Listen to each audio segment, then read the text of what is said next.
Loading up, please.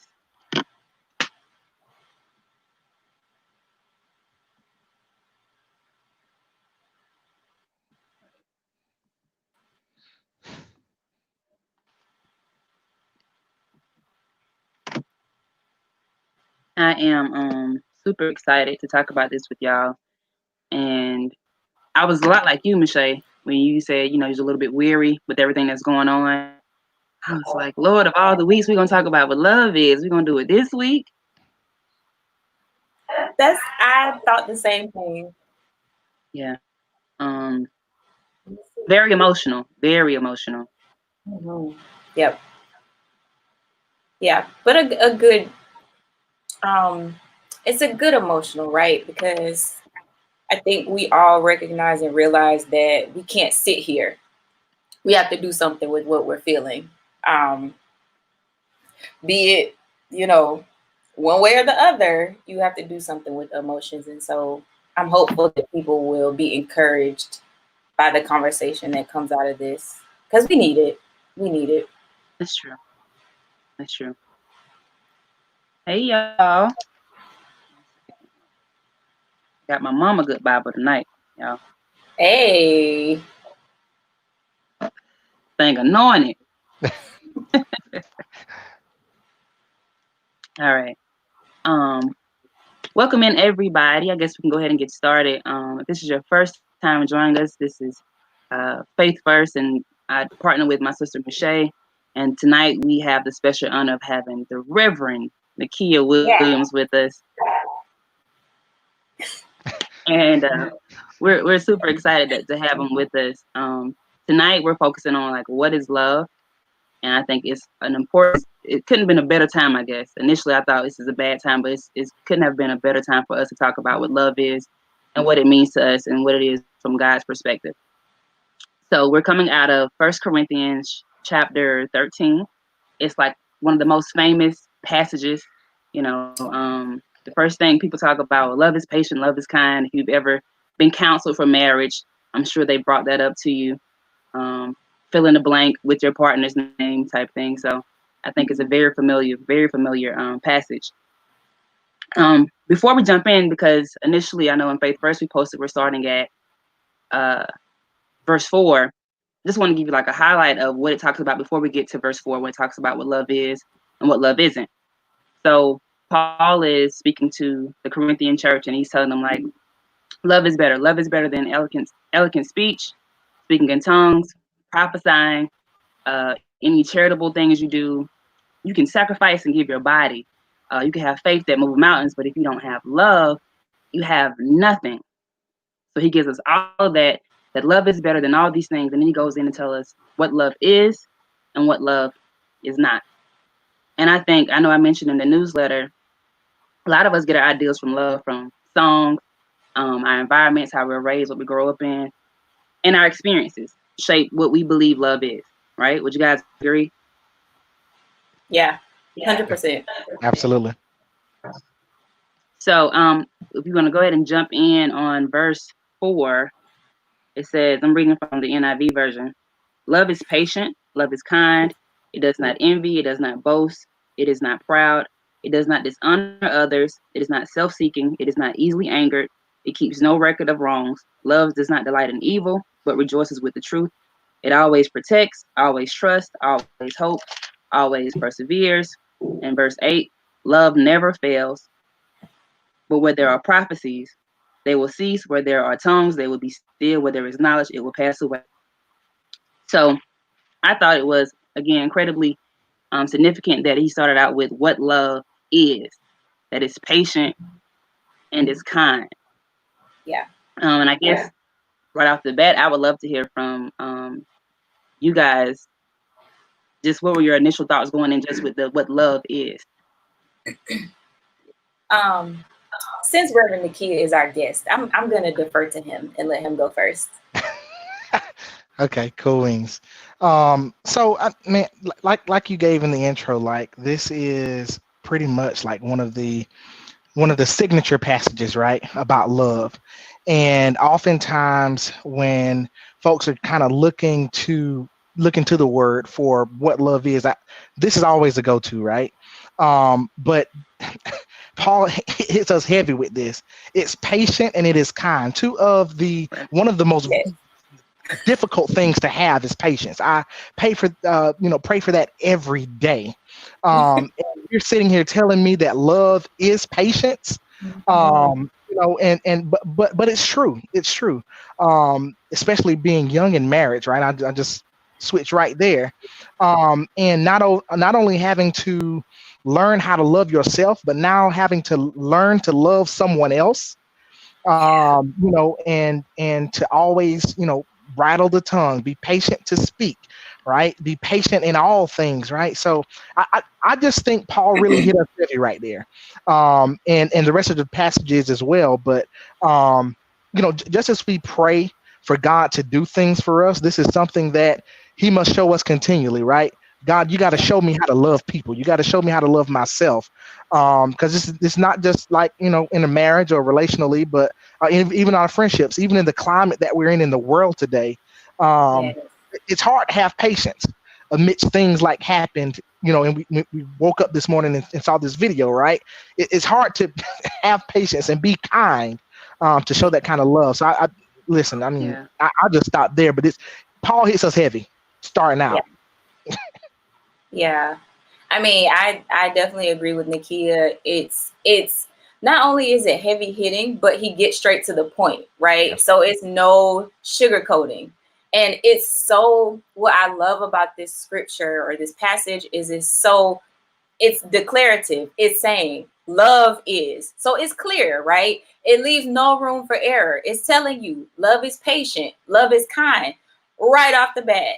So if you're not patient and you're not kind, it makes you think about, okay, so how am I expressing love? How should I be expressing love? Am I patient? Am I kind? It's almost like it forces you to look yourself in the mirror and say, does my love add up? Oh, Is it weighing as heavily as it should? yeah. Absolutely. Just to add what to both of you said is he shows us that it's not a feeling. Love is not a feeling, right? It's something that we have to do. All of the descriptions are verbs. These are things that we do. And I think for our generation, at least I'm gonna speak for me, I can't speak for y'all, that we get caught up in feelings, right? That I have to feel this way. And it's just and truth be told, when you're being patient, when you really want to just go off and let people have it and all of that, that is hard. It's not Yes. a beautiful thing in the moment. But I think it's important that we're reminded that God is patient with us, right? And then we ask God to do something for us that we're not willing to do for others. And that's how I kind of keep myself in check. It's like, okay, I want God to do this for me, so I have to be willing to give that to others. Mm-hmm. Yeah. So the word love here in Corinthians is, the Greek word is agape, right? Which is important that we break that down, because in the English language, love, we use love for like a variety of things. Michelle loves Popeyes. She openly confesses that, right? I love Popeyes chicken. Or I love my mom. I love the Lakers. We use love so loosely with a lot of different things that it's important that we break it down and we understand that here, Paul is talking about agape love. It's unconditional, right? It's not the same as the love you have for that good biscuit. It ain't the same. It's completely different. So that's just one thing I want to highlight. He's talking about agape love. So love is patient, love is kind. Then he goes into all the things that love is not, right? And I felt like God was slapping me in my face with some of these. I was like, oh, I got to work on this. Yeah. The toes Because definitely got stepped on. because if you do the exercise where you insert your name, Shatoria is this, I'm not a lot of this stuff, or I'm a work in process, at the minimum. So it says love does not envy. It's not jealous. It doesn't covet. If y'all want to jump in on that one, you want to go first, Michelle? Yeah, I mean, I can definitely go. to that one, yeah, when you think about these words, they're such strong words. And I believe, like you said, we are always in progress and in process, right? So there's not one person on earth who can say, I've made it, right? I have earned all my stripes.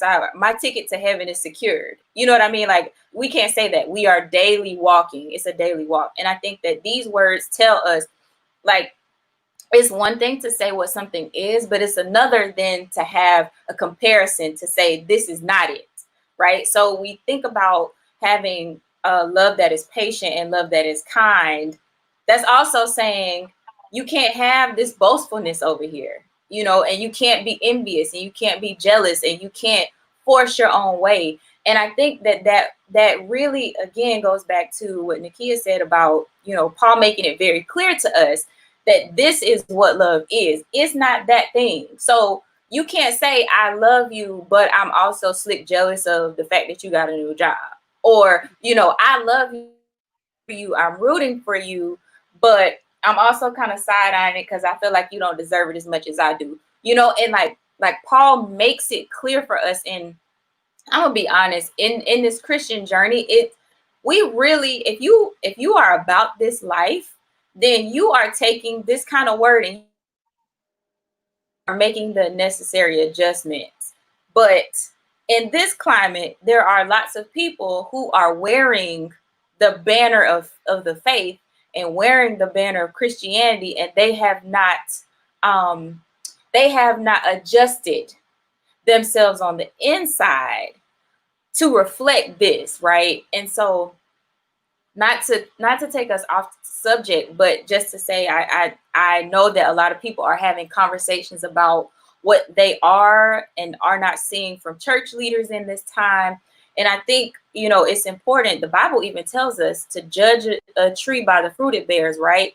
And so as we think about who we apply these labels to and who we look to for guidance, it needs to be people who are actively engaged in being and living the word, not just talking it and spewing it out of their mouths. So as we go back to this scripture, when we think about what love is, when we see the people who are acting in ways that are not love, then that should tell us something, right? And that should tell us that we shouldn't be patterning our lives after them. We need to get back to what the word says. Love is patient. Love is kind. Love is not putting your knee on somebody's neck. I'm sorry. It's not. I don't care how long you've been in church. But yeah. There you go, getting all my Cash App coins, Michelle. Hey, look, you know me, hey, just pass by an offering plate. Just lay me at the altar right now. Listen, let me jump in here, Michelle. Go ahead. Beautifully said, right? Especially the part about church leaders, right? And what we're expecting of them throughout this whole time, not just in the space of race relations and how we are ensuring that our church is a part of social justice, right? Which is what we are called to be part of. And especially what we see here in rural areas. And I mean, I can speak to this, right? Especially in rural areas, what we see is that there are some leaders who would rather not get into the trouble with the congregants, right? Versus showing the love that we're talking about tonight, because this type of love that Paul tells us is the type of love God has commanded us to give, and that type of love tells the truth, which what we get into in verse number, what is that? Verse 6. The truth about what's going on, the truth about the virus, and you know when is the right time to allow congregants to come into the church. This type of leadership, right? Leadership is centered on love, right? And I think that that's part of that. But then, oh my gosh, then you talked about the jealousy aspect, right? And most of our generation, I think that many of us have a false notion of really what love is. And I think, Shator, you kind of hit on this in your intro, where you said that, how we love is most times based on what we see, what we've experienced. And then most of that is, we're jealous of what everybody else got, right? But when we see what everybody else had, you don't know what they, what they had to go through to get where they are. Yes. And truth be told, half of them are on social media, right? Just giving you the show, but going through hell in the house. Come on, somebody. You finna make me run. You finna make me run. Watch out now. Watch out. Right? But here's the thing. That's why Paul knew this. He said that's why you can't envy on nobody else, because they ain't showing you the whole story. Yes. If we would truly understand, truly focus on ourselves, our relationships with others, our relationships with Christ, right? I truly believe we can truly be the examples of love, right? Yes. We have so many people who wear the mantle or wear the banner of faith, right? Where are all of us who are calling them out and really living the life to show them what this love is that Paul is talking about, right? So I just feel like there's just, man, listen here, we can talk about this all night, but I'm going to pass it. But listen, I mean, where are those people, right? Where are they? Look, come on, somebody post on the live here. Here I am, right? Somebody got to do it. Somebody has to really show forth that, hey, if these leaders aren't going to show love, I am. If nobody else is going to speak up for this, this cop, putting his knee on somebody's neck, I'm going to speak up, right? So that's what this love is. And I guess we'll kind of get more into that as we go in. But, child, you done stirred me up. Let me calm down. Listen, I listen. Both of y'all make great points, and so just to share like something personal. So like with what I do on TikTok, right, and having like a fan base, whatever. I struggled at first. I said I really want to make a video, but I don't want to make anybody uncomfortable. But sometimes love makes us uncomfortable, right? When you have to speak the truth, it makes us uncomfortable. Yes. And so I decided to speak on it anyways, and I felt a whole lot better afterwards. And it's like, that's a part of love too, right? I think Michelle mentioned, she said, but Jesus, he flipped over tables too, and it's multifaceted. It's not just this single thing that we believe it to be. It speaks truth to power, and sometimes it hurts feelings. Yeah. And that's just really what it is. And I think what y'all both hit on is what it says is love is not self-seeking, right? So if we be honest, we know a lot of leaders are rushing to open doors and do different things for their own self. Yeah. Right. And a lot of times, even when we look at different organizations and what we do individually, we do stuff so we can be seen. Or we don't really do it for the good of the other person. It's like, how can I benefit from this? Yeah. And so I think that's something that we as believers, whether you're young or old, we have, like you said, Michelle, get back to the Bible where we're not just trying to take care of me and look out for me. And I'm doing this because it makes me look good. And it has to go back to love and God. That has to be the center focus. Yeah. I think not to get ahead of ourselves, but as we think about verse 8 and us talking about love never failing, to me that's like the victory, right? That's like running the race. You get through the race and the ribbon, you cross the ribbon, right? Love never fails.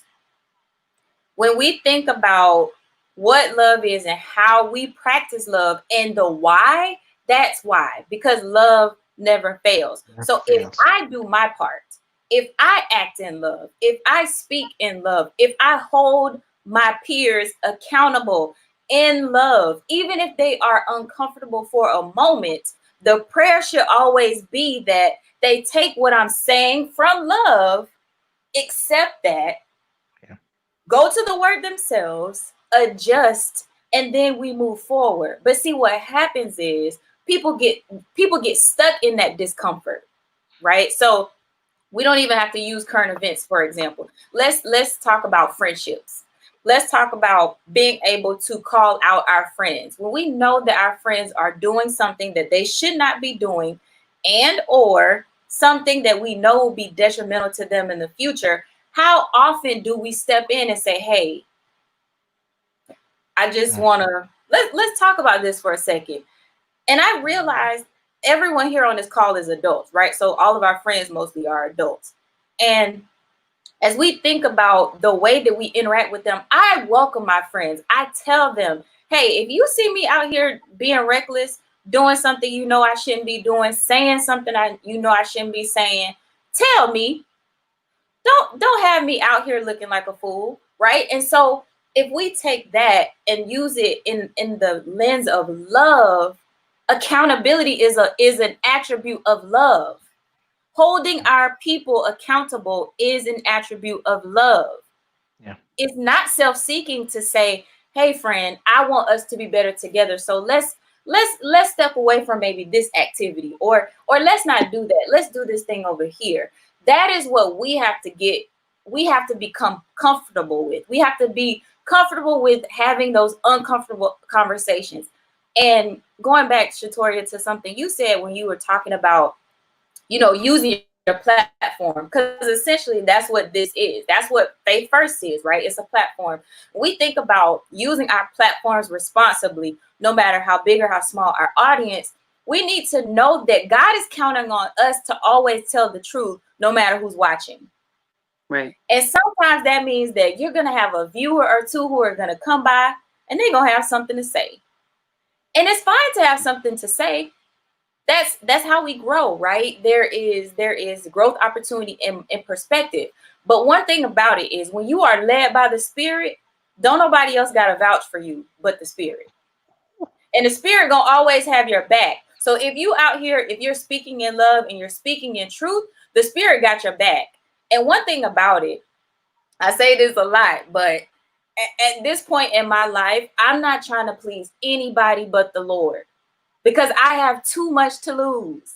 I'm not trying to please anybody but the Lord. I don't come to Facebook to get likes. I come to Facebook to use the platform that God has given me in order to help lead and guide the masses. And if one person comes by and sees something that I said and their heart is enriched or they are encouraged, then that's all I need. I don't need a mass following. I don't need Instagram. I don't need y'all comments, right?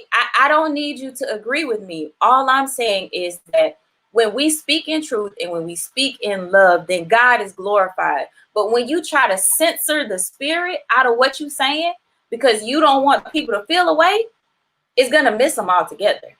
It is. And it's so easy to tell the folks who are not speaking in love, right? Because everything they say does not fall on good ground, right? There's a difference between someone speaking in love and you like, dang, you know what? I'm convicted of that, right? And it's not always that we get it right then, but eventually, even sometimes we don't want to admit it. I'm gonna tell you, nah, I'm gonna speak you down while I'm in your face. But when I go home, I'm like, you know what? They was right now. Now we don't like that conviction, right? But here's what I love about that. This is the flip side of what you said, Michelle. Is Paul says that love is not easily angered. It's not easily angered. So when you become convicted of something, if you know that you ain't in love, you have a friend who's coming to you being real, always keep it 100 with you. You done been friends with this person for a while and they can't tell you the truth and you're easily angered by the truth. Honey, listen, you got some things to work on. You got some things to work on. Love is not easily angered. We can. That's part of our problem, I believe, is that we get so angry at the conviction, right? Like, I love what you said. That the Spirit will convict you. Listen, long as the Spirit is convicting you, listen, you in good company. Yes. Because now you know that you have something to work on, but at the same time, the Spirit is with you to help you get through it. Yes. I don't know, man. I just love that piece right there. I love that Paul inserted that. It's not easily angered. You can feel some type of way, but that feeling ought not be anger. Right. Yeah. Right. Yeah. Right. And okay, here's a good one. Because I know that today we're talking about love and we're talking about all kinds of love, but I think that it's important as a married person to call this out. One of my, I don't know if I won't take credit for it, but one of my favorite quotes is, marriage is a mirror. And I say that because the one thing that I've learned, my husband and I have been married, it'll be 6 years this year. One of the things that I know is that marriage forces you, if you're doing it right, it forces you to look yourself in the mirror. And I know so many people who enter relationships, just regular boyfriend, girlfriend relationships, and they don't want to look themselves in the mirror to say, why does that thing set me off? What is causing me to feel this way about that situation? Is it truly my partner, or is it me? And so when we think about using that and applying it here, is saying, okay, yes, you want to practice love and you want to give love, but it's also saying, like, think about the other person and how your actions align with what that person needs. Because oftentimes we think like, yeah, he need to be fixed. I ain't got nothing need to be fixed. And it's like, God, like, no, sis, that's you, boo. Like, you need to adjust. He ain't got nothing to do with that. That's yours. That's your burden you carrying. Let that go so your marriage can flourish. And so when I think about, again, going back to love and all these words about kindness and patience and not being boastful and not being easily angered, I don't know why we default stop that. And we have to stop that. There is no place. There should be no place. Let me say that. There should be no place in your home, in your marriage, for anger. Now, you might get frustrated. You might feel a little upset. You might get disappointed. You might feel sad. But if there is a continual climate of anger in your home, you got problems. And you need to go to the Lord in prayer to fix them, because that's not normal. And while I'm here, let me just go ahead and say this, because I think that our generation has a lot to learn. And I feel like on the flip side of that, our generation is doing a really good job of working to break some of those generational things that we've seen with our eyes, right? Maybe we grew up in it. It was in our home. It was in our household. We need to be very clear on what healthy marriage is like and what unhealthy marriage looks like. And this is a great place to start. This whole little passage will help you clean up your household, because again, if there's a consistent climate of anger, of violence, of physical, verbal abuses, if every other day y'all breaking up and getting back together, something's wrong. That's a red flag. So let's just be clear and certain that we understand that we hear that, and we go back after this live closes out and you listen to it again, that you work with the Spirit to clean your house, because that's not healthy. It's not. Yeah. So sorry for that sidebar. Go ahead. No, that was good. That was good. And I think both of you, when the kid bringing up anger and you highlighting with relationships, something that we don't really pay attention to is the fact that usually when we're angry about something, there's an underlying issue, right? So somebody calls you out on something, and all of a sudden you just 100 hot. It's usually something else going on. And a lot of us, and we say this all the time, Michelle, a lot of us need therapy. A lot of us got PTSD, and so something sets us off. It's like a trigger. And so, like you said, you need to go to God in prayer and like figure out, like, well, God, like, what is going on? And then we'll find you a good therapist. You can do both. You can see if you can talk to God and you can talk to a therapist. Yes. And a lot of us need both of them. So I think, no, that was a perfect, what you said was spot on. But just to add to the talking about relationships is not keeping records of wrongdoing. And I know I've been guilty of being in relationships, and I'm like, I'm saving up ammunition.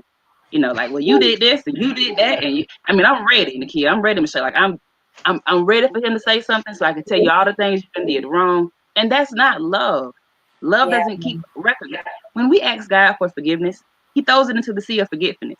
He doesn't bring it up. You remember when you did this and you did that. But a lot of times, out of anger, out of spite, not being patient, not being kind, we want to bring up the whole book of look what you done did, right? Yep. But this is what I say, and y'all, you two are married, so you both can say, well, you wrong, Shatoria. But if you're gonna stay with somebody after they've done you wrong, then you need to work on that, forgive that, and move on. You have to. You have to. Have to. And I'm glad you brought that up. I just want to say that I know it's a lot of women out there that are going to kill me for this. You got to stop listening to Uncle Steve Harvey. Let me tell you something. Ooh, praise the Lord. Steve Harvey is going to, one, keep you from getting your man. Well, Two, he's going to ruin your marriage. Listen here. Let me tell you this. I'm glad you brought this up, Shatoria. I'm glad you brought, and I got to keep it real with you. Listen, love keeps no record of wrongdoing, but that doesn't mean that you don't apologize for what you done wrong. Because if you don't admit what you have done wrong, there is nothing to forgive. Therefore, I may not be keeping the list, but the hurt is still there. Yes. Right? well, The hurt is going to be very real. And, you know, we just have to learn to own up to what we're doing and then learn to effectively communicate. You know, one thing that I dislike, and nothing against Steve Harvey personally. I love what he does for our people, for the community. But listen, this marital advice and No, honey. It's listen, trash. you cannot group one. Listen. Anybody who has the mentality, and this is what I get from him, right? Happy wife, happy life. Listen, you're not gonna be married long. Mm-hmm. Okay. Happy spouse, happy house is what I like to say in my household, Yeah. right? Because as much as I want to make my wife happy, I need that same thing in return. As much as I invest in my wife, I need her to invest that same energy into me. That's how relationships work, not just marriages, but relationships. And so that goes exactly what you were saying, Shatoria, is that, listen, we can't keep a list of wrongdoings. I can't hold on to this if we're going to continue to be together or continue to be friends, because eventually that baggage is going to weigh heavy on me and I ain't going to be able to move no more. And if I keep carrying that baggage, I can't get to where God has prepared for me, because I'm carrying on the hurt and pain and letdowns, and you stabbing me in the back and you telling me I ain't this and telling me I'm holding on to that. But the minute you say, you know what, I shouldn't have said that. You know, I was speaking out of past hurt. Right? I was speaking out of things that triggered me from when I was younger that I didn't get therapy for, right? So I apologize. And the moment that I apologize comes out, I guarantee you it is nothing to move forward. It is nothing to move forward. Ooh, listen, that struggle love, it ain't it. It ain't it. And I think that the reason our generation's perception of love is so off is because we have seen struggle love in the flesh. It's preached to us by Steve Harvey. It's preached to us in songs. It's preached to us in books. It's preached to us in group chats. It's preached to us on Facebook. It's preached to us everywhere. And I ain't seen one scripture in here that talks about love enduring abuse. Love, taking all kinds of foolishness. It's just not there. And so when you talk about happy spouse, happy house, I love it because it also releases some of these gender roles that we've assigned to marriage. Bingo. And if we're talking about being equally yoked, how can I say that my husband's priority should be to make my life happy if I'm not doing something to make his happy? Like that's not being equally yoked.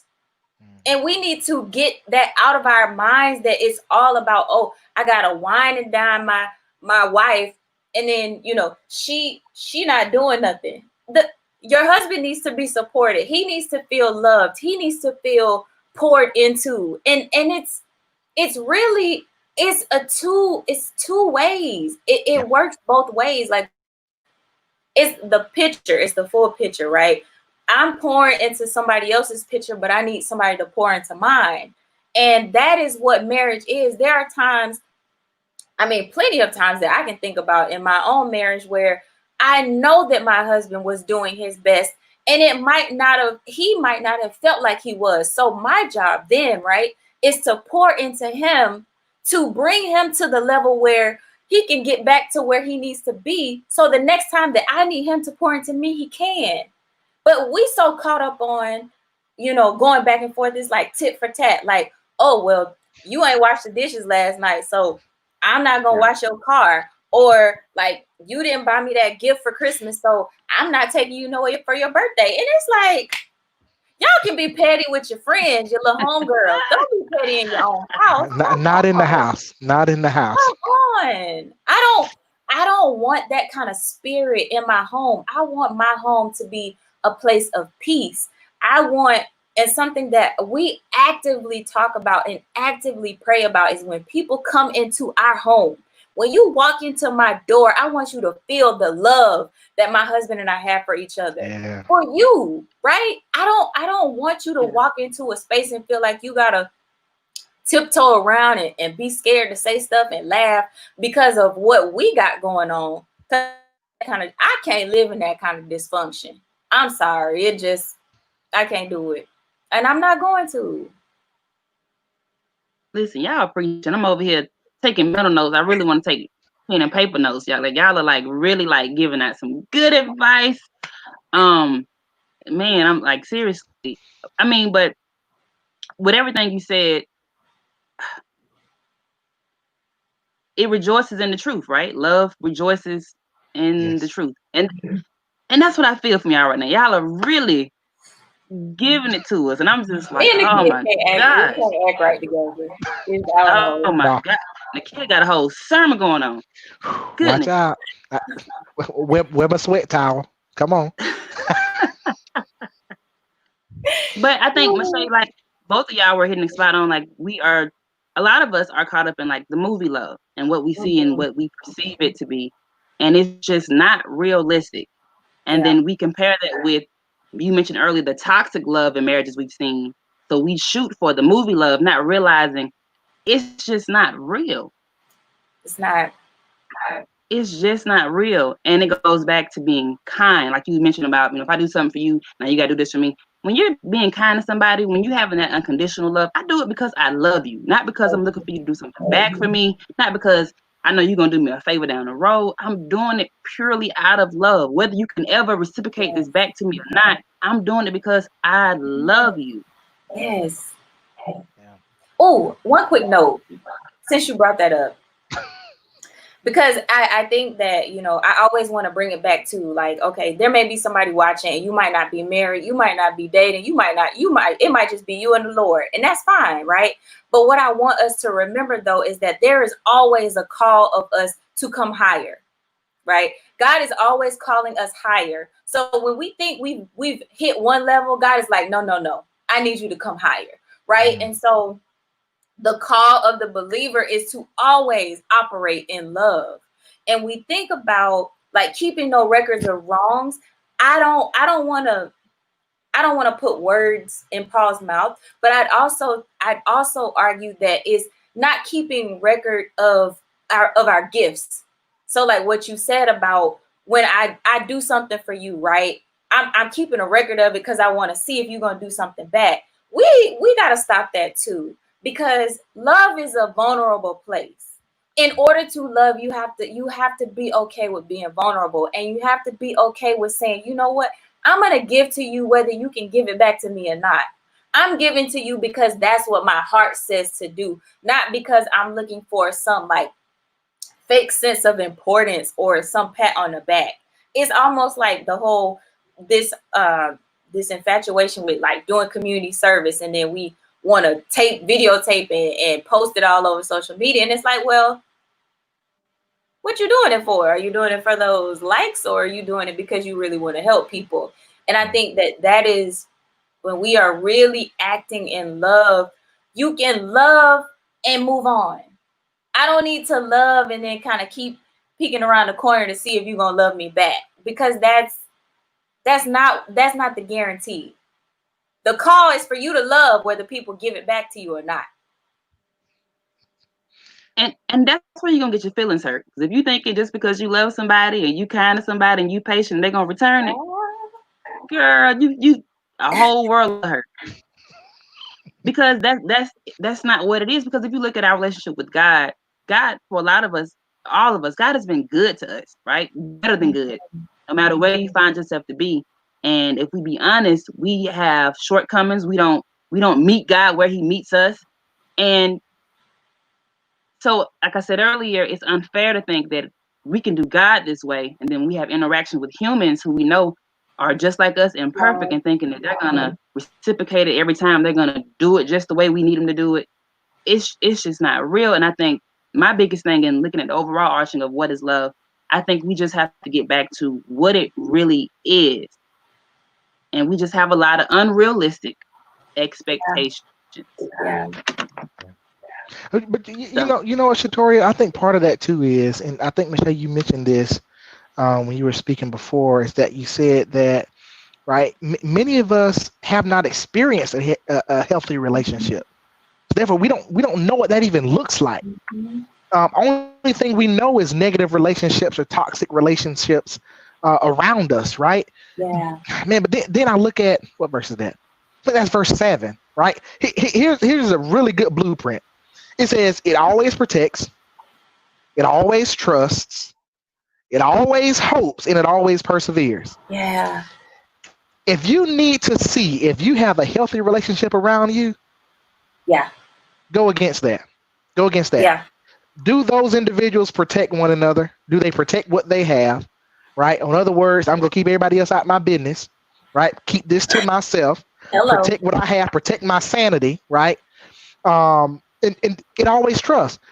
If you can't trust your friend, you can't trust your partner. If you can't trust this person or that person, is it really even love? Is it really even love? Is right? it? And it always hopes. Like you said, God is always calling us higher, always calling us to even greater things, right? Even in marriage, even in friendships, right? God doesn't want you just to be those high school friends, right? You need to grow. Right. Yeah. I used to love to tell our youth at Salem, right? Listen, if you're the smartest person in your circle, baby, you got to find you another circle because somebody ain't growing. Yeah. Right. And so God, like you said, God is always calling us higher. But then when we go through things, does that love persevere? Does when the time gets hard, will Amen. it make it? Will it make it? Because in any relationship, any friendship, even in the climate in which we're living right now, right? Will the love of Christ, which is supposed to be in us, will it persevere? Right? And I think that's something that we can put our own love against, right? We don't have to look at anybody else. But in the midst of all of this stuff, can I truly say that I love these people enough to I'm going to be willing to call them out, but to also put myself in the way to do some action to help make a change, right? So I mean, I listen. That's just like a blueprint. I mean, listen. This ain't none of me. This Paul. Listen, Paul can come take the witness stand, right? This is what he said. we just here to amplify it tonight. So but yeah, I mean, look, that's the blueprint right there for a healthy relationship. That's how you can see it. Yeah. Yeah. No, I mean, Nakia, you were. Yeah. I love both of y'all. My heart is about to jump, share it with other people. It just reminds me that there is hope, right? That there is, that God is still at work, that He is still calling people and calling us to a greater calling. Yes. It is not just about staying where we are, but it is about the work, and it's about the work that needs to be done outside those four walls that we love to call and go to on every Sunday. You know what I mean? This is the work of the Lord. This is the work of the church. And until, like you said, we are willing to sacrifice our ego, our pride, some of those fake friendships we think we have, until we are ready to sacrifice maybe even our physical bodies to show and exemplify the love of Christ, we are not where we need to be. We gotta do better. And I'm calling on church folks, because this us. What is the scripture? Where two or three gathered, I'm there also. But we don't like to gather. We don't like to gather. But then part of that too, Michelle, is on one accord. Yeah, You yeah. That's the one. Now that's the you, one. you gotta be That on one is. accord. You can Yeah, gather, but you gotta be there for the same purpose. One mind. right. Yeah. And we ain't no point in gathering if we No, just looking each other in the eyes. What action steps are we taking? What work needs to be done? Yeah. What about the kids down the street that need to be fed? Yeah. Or tutored or helped? You know what I mean? What bills need to be paid? Like, we got to do more. And it really is about holding each other accountable, and love. And it can be done. It can be done. Yeah. Absolutely.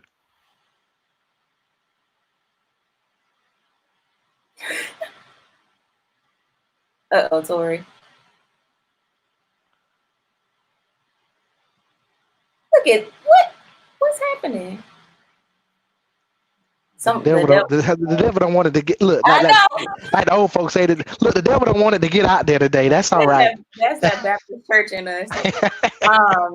Man, this is so good. I'm just I'm grateful for this. I'm grateful for everybody who's watching. I'm just like I said, my heart is, I'm definitely disappointed where we are as a society, but I'm also encouraged. It's a weird feeling, right? But one thing I know is we can't stop this kind of work. And we can't stop speaking, because believe it or not, our words have impact and our words have power. And speak truth to power. The more that we speak openly and candidly about our very real ills, the better we can be, and the more work we can do, the more people we can touch, with love, because that's the mission, right? It is to spread the word. So Absolutely. yay. I mean, it looks like we still got people watching. Anybody have any questions that you want to ask us, or share with us? We love y'all. Thank y'all for tuning in. We appreciate it so much. So far, nothing. Yes.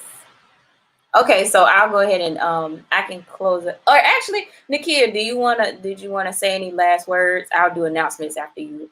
I truly enjoyed it, man. I enjoy listening in every Wednesday to this virtual Bible study. I think that it's something that many folks in our generation need, right? From people who I'm going to say this. I'm just going to say it how I feel it, right? We don't have it all together, right? I'm still trying to work out my salvation, and I'm a preacher, right? I'm still trying to work out my salvation, and so I think that we need that from people who keep it real, right? Who are not afraid to be vulnerable with the people. But at the same time, like you said, I mean, we not only have to speak truth to power, but speak truth with power. And I think that is exactly what you all are doing, man. So I greatly appreciate the opportunity to join y'all tonight, man. It's been a pleasure. It's been an honor. Well, thank you for accepting Tori's invite. We appreciate you, and we both love you. So I'm glad that you were able to join us. I think this probably has been our livest Facebook Live. Tori, what you think? Absolutely. Like, I want to get up and run out of my chair. I want to throw some money at my screen. Y'all showed out tonight. I enjoyed it. And as you mentioned, Michelle, it's healthy, right? As young believers, to be able to have these kind of conversations where, it's a safe place. We're not here to judge. We openly say, you know what, I'm not a scholar, but I want to learn, I want to grow. And iron sharpens iron, right? And so tonight I was definitely sharpened through the both of you. So it was great. Same. I love y'all. And I mean, I think that the more that we can encourage each other, the more that we can talk about how we love each other, the more that we can support each other. Like, you know, we don't have to talk every day, but, you know, I want people to know that they are actively being prayed for, and I'm actively standing in the gap for them, because that is what we need. Like, we cannot do this journey alone. It is impossible. And so, you know, it's just so important for, I'm gonna keep it 100 too. It's important for young Black people to have young Black examples. It's important for young Black people to know that they can express love to each other, that they can support each other, that they can be friends, be real friends. You know, it's important for people to see us and see us being our whole selves, openly, intentionally, and spiritually. So I'm blessed, and I appreciate y'all so much. So Tori, I'm gonna leave it to you to close us out. So yeah, so I enjoyed this. I enjoyed it. Friday we have our prayer call at 12 noon Eastern time. Join us. The number is usually posted in our Faith First group, and if you haven't joined our Faith First group, go and click, and we'll accept you. And usually, if not, we get it posted on one of our individual pages. But please come and join us on Friday, 12 noon, for our prayer call. Y'all, this has been real good. I know I said that before, but I just want to say it again. Thank y'all so much for expounding on what love is, and hopefully you are helped. If you are new to the faith, we hope that this is giving you some type of guidance. If you've been rocking with God for a long time, we hope that this has encouraged you and motivated you to go back and look in your word and just really see, do you have love the way you're supposed to have it? I love y'all. Y'all have anything y'all want to say? I know my screen went out.